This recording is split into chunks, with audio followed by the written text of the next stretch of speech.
இயேசு ஜீவிக்கிறார். சுவிசேஷ ஊழியம் வழங்கும் ஜீவ வார்த்தைகள். கிறிஸ்துவில் பிரியமானவர்களே, ஆண்டவராகிய இயேசு கிறிஸ்து நாமத்தில் உங்களை யாவரையும் அன்போடு வாழ்த்தி வரவேற்கிறோம். இயேசு ஜீவிக்கிற ஊழியத்தின் சார்பாக ஜீவ வார்த்தைகள் நிகழ்ச்சி வந்த உங்களை கர்த்தர் ஆசீர்வதிப்பாராக. ஒவ்வொரு வாரமும் இதே நேரத்தில் இந்த வார்த்தைகளை கேளுங்கள், அநேகரை கேட்க செய்யுங்கள். ஊழியத்தில் பயன்படுத்த விரும்பினாலும் எங்களுடைய பத்திரிகை, புஸ்தகங்கள், வெளியீடுகள் தேவையானாலும் எங்களுடைய தொடர்புகள் நாம் ஒருமித்து நாமத்தை உயர்த்துவோமாக. அவர் தமது வசனத்தை அனுப்பி அவர்களை குணமாக்கி அழிவுக்கு தப்புவிக்கிறார் என்ற வார்த்தையின்படி இந்த வார்த்தை விசுவாசத்தோடு ஏற்றுக்கொள்கிற ஒவ்வொருவருக்குள்ளும் கர்த்தர் அற்புதங்களை செய்வார் என்பதிலே சந்தேகமே இல்லை. இந்த நாளிலும் ஆண்டவர் நமக்கு தருகிற வார்த்தையை நான் வாசிக்கிறேன். ஜெபத்துடன் கேளுங்கள். ஆதியாகமம் 16ஆம் அதிகாரம் 2ஆம் வசனமும் 21வது அதிகாரம் 10ஆம் வசனத்தையும் நாம் வாசிக்க போகிறோம். ஆதியாகமம் 16வது அதிகாரம் 2ஆம் வசனம். சாராய் ஆபிரகாமை நோக்கி, நான் பிள்ளை பெறாதபடிக்கு கர்த்தர் என் கற்பத்தை அடைத்திருக்கிறார். என் அடிமை பெண்ணோட சேரும், ஒருவேளை அவளால் என் வீடு கட்டப்படும். சாராயின் வார்த்தைக்கு ஆபிரகாம் செவி கொடுத்தான் என்று வாசிக்கிறோம். 21வது அதிகாரம் 10வது வசனத்தை நாம் வாசிக்கும் போது, சாராய் ஆபிரகாமை நோக்கி, இந்த அடிமை பெண்ணையும் அவள் மகனையும் என்னை விட்டு புறம்பே தள்ளும் என்று சொல்கிறார். இந்த வார்த்தையில் கேட்கிற அன்பு நேச பிள்ளைகளே, நன்றாய் கவனிங்கள். சாராய் அடிமை பெண்ணாகிய ஆகாரை குறித்து முதலாவது அவள் சொல்லும் பொழுது சொல்லுகிற வார்த்தை, என் அடிமை பெண் என்று சொல்லி, என் பாசத்துக்குரியவள், என் பிரியத்துக்குரியவள், என் நம்பிக்கைக்குரியவள் என்று சொல்லி பல விதங்களிலே தன்னுடைய உரிமையை விட்டு கொடுக்கிற ஒரு அனுபவத்தோடு ஆபிரகாமோடு பேசுறதை பார்க்கிறோம். என் அடிமை பெண்ணை நீர் சேர்த்துக் கொள்ளும் என்று சொல்லி. ஆனால் அதே சாராய் 21வது அதிகாரத்துக்கு நாம் வரும்போது, இந்த அடிமை பெண்ணையும் அவள் பிள்ளையும் புறமே தள்ளும் என்று சொல்கிறார். அப்படியானால் எந்த ஆகார் மேலே பிரியமாய் நம்பிக்கையாய் இருந்தாலோ அதே ஆகாரை குறித்து இப்பொழுது அவளை புறம்பே தள்ளும் என்று சொல்லி ஒரு வேதனையின் அனுபவமாக, மனம் சலிப்போடு கூடிய ஒரு வார்த்தையாக அந்த வார்த்தை இருப்பதை பார்க்கிறோம். இந்த வார்த்தையில் கேட்கிற அன்பு நேச பிள்ளைகளே, இன்னைக்கு தேவனுடைய பிள்ளைகளாக நீங்களும் நானும் நம்முடைய வாழ்க்கையில் அறிந்து கொள்ள வேண்டிய ஒரு காரியம் என்ன? தேவனுக்கு முன்பாக நாம் நம்பிக்கைக்குரிய ஒரு பாத்திரமாக இருப்பது மிக மிக முக்கியம், மிக மிக அவசியமான காரியம். யோபு 15:15 நாம் வாசிக்கும் போது, கர்த்தர் தம்முடைய பரிசுத்தவான்களை நம்புகிறது இல்லை என்று சொல்லப்பட்டிருக்கு. அப்படியானால் தேவனுடைய நம்பிக்கைக்குரிய ஒரு பாத்திரமாக நாம் இருக்க வேண்டியது மிக அவசியம். அதனால தான் நீதிமொழி 31:10 குணசாலி குறித்து சொல்லும் பொழுது, அவள் புருஷனுடைய இருதயம் அவளை நம்பும்.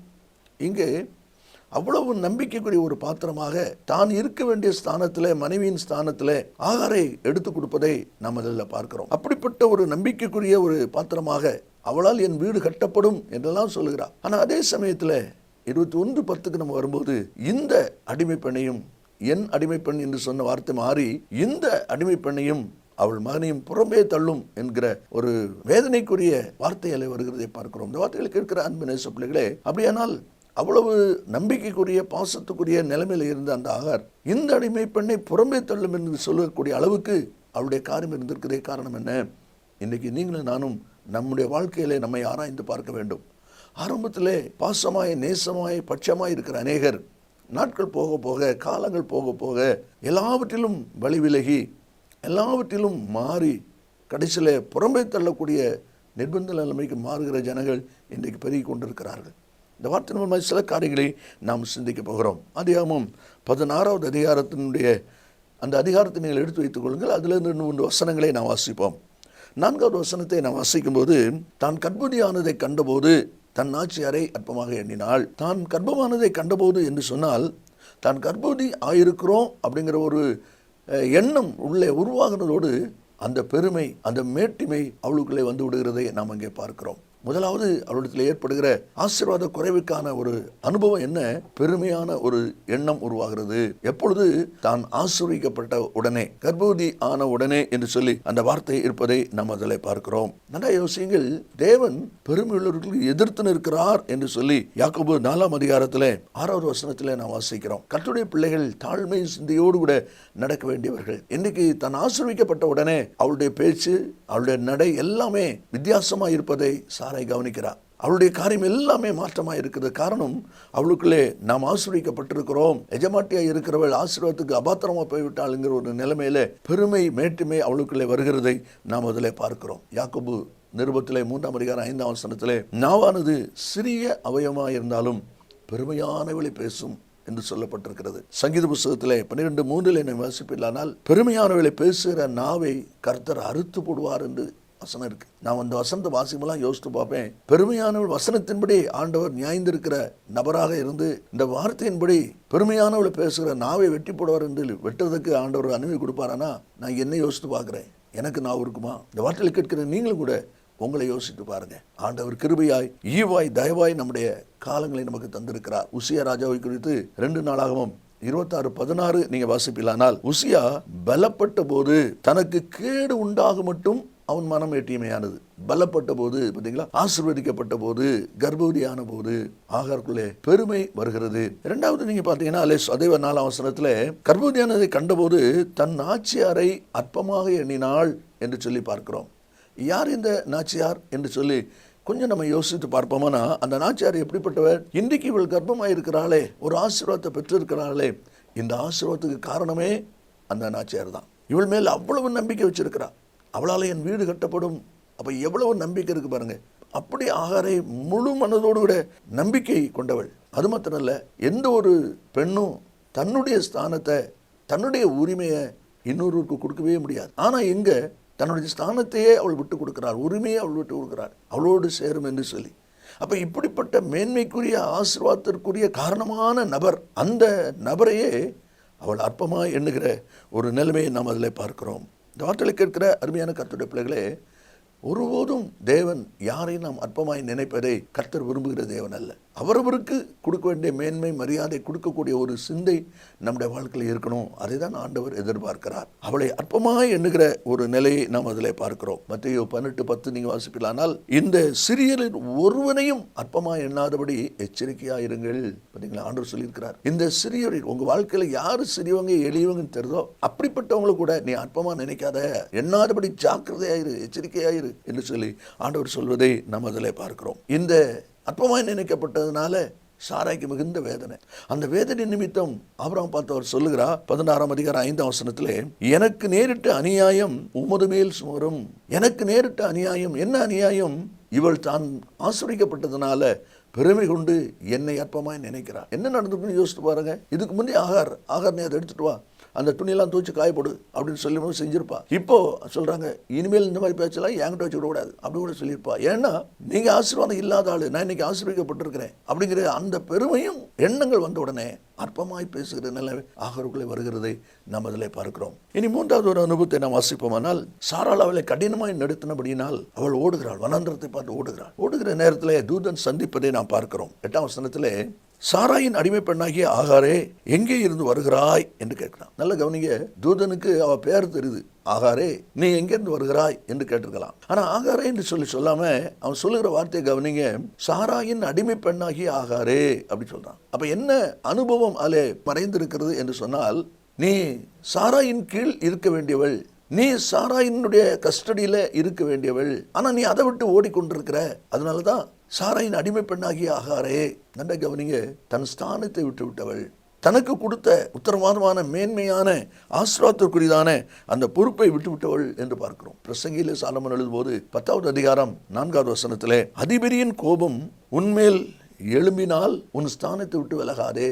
என்ன அருமையான வார்த்தை பாருங்க. இன்னைக்கு அநேக குடும்பங்களில் ஆசீர்வாத குறைவும் பிரிவினைகளும் இருக்கிறதற்கு மிக முக்கியமான காரணம், இந்த கோபம் வந்த உடனே ஸ்தானத்தை விட்டுறாங்க, உடனே இடத்தை விட்டு மாறிடுறாங்க. கணவன் மனைவிக்கு பிரச்சனை, பெற்றோர் விட்டு ஓடிடுறாங்க, இல்லை வேற ஏதாவது இடம் பார்த்து போயிடுறாங்க. அப்போ இப்படிப்பட்ட நிலைகள் வரும்பொழுது, ஸ்தானத்தை விடும் பொழுது அங்கே குழப்பம் உண்டாகிறது. அதிபதியின் கோபம் உன்மேல் எழும்புகையில் உன் ஸ்தானத்தை விட்டு விலகாதே. அதுதான் தேவனுடைய வார்த்தை. அதைத்தான் நம்மளை வாசிக்கிறோம். அப்போ இந்த ஸ்தானத்தை விட்டுவிட்ட ஒரு நிலை அவளுக்குள்ளே இருக்கிறதை பார்க்கிறோம். ஸ்தானத்தை விடக்கூடாதுன்னு சொல்ல காரணங்கள் என்ன? வேதாந்த அநேக காரியங்கள் பார்க்குறோம். உன்னத பாட்டு புஸ்தகத்தில் 5வது அதிகாரம் 7வது வசனத்தை நாம் வாசிப்போமானால், அதிலே சொல்லப்பட்டிருக்கிறது, நேசர் கடந்து போய்விட்டார். நேசம் என்ன செய்கிறார் பாருங்க. நகரத்தில் திரிகிற காவலாளர் என்னை கண்டு என்னை அடித்து என்னை காயப்படுத்தினார்கள். கதவை தட்டும்போது திறக்கலை, நேசர் போயிட்டார். இப்போ திரும்ப கதவை திறந்து அவள் வெளியே வர்றா. நிலைமை என்ன? அதால் வாசிக்கிறோம், நகரத்தில் திரிகிற காவலாளர் என்னை கண்டு என்னை அடித்து என்னை காயப்படுத்தினார்கள். ஏன் வாழ்க்கையில் இவ்வளவு அடி வருது? ஏன் இவ்வளவு காயம் வருது? ஸ்தானத்தை விட்டதுனால. சாராயின் அடிமை பெண்ணாய் ஆகாரே, அந்த வார்த்தைக்கு அர்த்தம் நீ சாராயின் கையின் கீழ் அடங்கி இருக்கணும். அதனால தான் அவன் கடைசியில் சொல்லி விடுறான், நீ திரும்பி போய் சாராயின் கையின்களே அடங்கியிரு அந்த வார்த்தை இருப்பதை பார்க்கிறோம். கடைசியாக நாம் வாசிக்கும் போது 16வது அதிகாரம் 13வது வசனத்தை நாம் வாசிப்போமானால் அதிலே சொல்லப்பட்டிருக்கிறது, ஆகார் என்னை காண்பவரை நானும் இவ்விடத்தில் கண்டேன் அல்லவா என்று சொல்லி நீர் என்னை காண்கிற தேவன் என்று பெயரிட்டாள். நன்றை கவனிங்க, கர்த்தரோடு பேசுகிறார் தூதன் மூலமாக. இஸ்மவேல் எப்படி இருப்பான், அவன் மகன் எப்படி இருப்பான், அவனுடைய நிலைமை எப்படி இருக்கும், எல்லாருடைய காரியம் அவங்ககிட்ட எப்படி இருக்கும் என்கிற காரியங்களை விவரமாய் வரிசை கிரமமாக சொல்கிறத பார்க்குறோம்.